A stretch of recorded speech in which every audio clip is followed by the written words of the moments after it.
Alors, donc, première question, la question de Max. Pour une demande de nationalité sur base de 5 ans, comment prouver la participation économique? J'ai un diplôme de 60 crédits obtenus en 2017, plus 9 mois de travail en 2021, j'ai un compte individuel, plus 3 mois en 2022. Alors, tout de suite, je vais vous dire que c'est insuffisant parce que le diplôme que vous avez obtenu en 2017, là, c'est avant les 5 ans. C'est-à-dire que il faut, quand vous introduisez une demande de nationalité sur base de 5 ans de séjour, il faut que vous ayez 5 ans de travail au cours des 5 dernières années. Enfin, il faut qu'au cours des 5 dernières années, vous ayez 468 jours de travail. Si c'est 5 ans, c'est encore mieux, mais il faut au moins 468 jours de travail, mais au cours des 5 dernières années, en comptant en arrière à partir d'aujourd'hui. Or, les crédits, bien sûr, le diplôme, les études peuvent remplacer des années de travail, mais encore faut-il qu'ils soient dans les 5 ans en allant en arrière à partir de maintenant. Et donc, comme vous avez eu ce diplôme en 2017, ils ne vont pas être pris en considération tout simplement parce qu'ils sont trop vieux.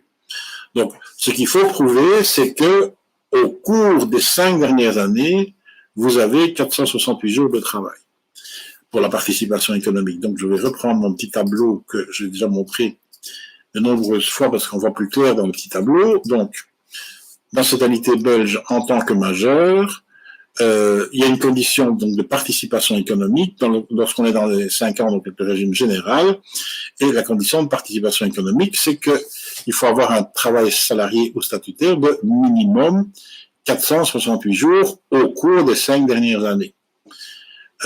Si c'est un travail indépendant, il faut que ça fasse au moins 18 mois, et il y a des périodes assimilées.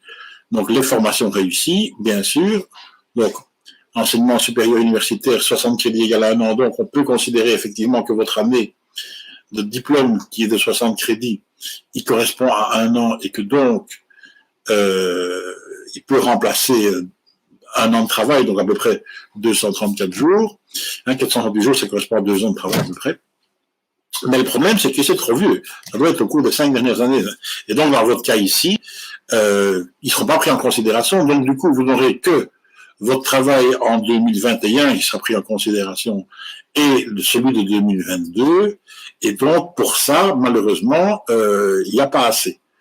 Donc, vous n'avez pas 468 jours avec ce montant-là. Donc, si je reviens, voilà, à votre question. Donc, vous avez 9 mois de travail en 2021, donc ça fait 22 jours multipliés par 9, donc 22 jours par mois multipliés par 9 mois, ben, ça fait à peu près 200 jours, plus 3 mois en 2018, ça fait 60 jours, ben, vous en avez que 260, il vous en manque 200. Donc là, vous n'aurez pas suffisamment de mois pour pouvoir introduire la demande sur base de 5 ans. Maintenant, je ne sais pas depuis combien de temps vous êtes en Belgique, mais si vous avez un diplôme de 60 crédits en 2017, donc ça vous dit que vous étiez déjà en Belgique en 2016, et donc il se peut voir si vous n'êtes pas déjà dans les conditions pour bénéficier d'un nationalité sur base de 10 ans, auquel cas, là, votre diplôme pourrait être pris en considération, parce que là, on ne doit pas prouver un certain nombre d'heures de travail, on doit prouver une intégration par tous les moyens possibles et imaginables. Mais pour prouver du travail, donc le travail pendant les 5 années qui précèdent l'introduction de la demande de nationalité belge, on ne remonte que, évidemment, pendant ces 5 ans-là, et donc, le diplôme obtenu en 2017, c'est trop ancien, puisqu'on est en 2022.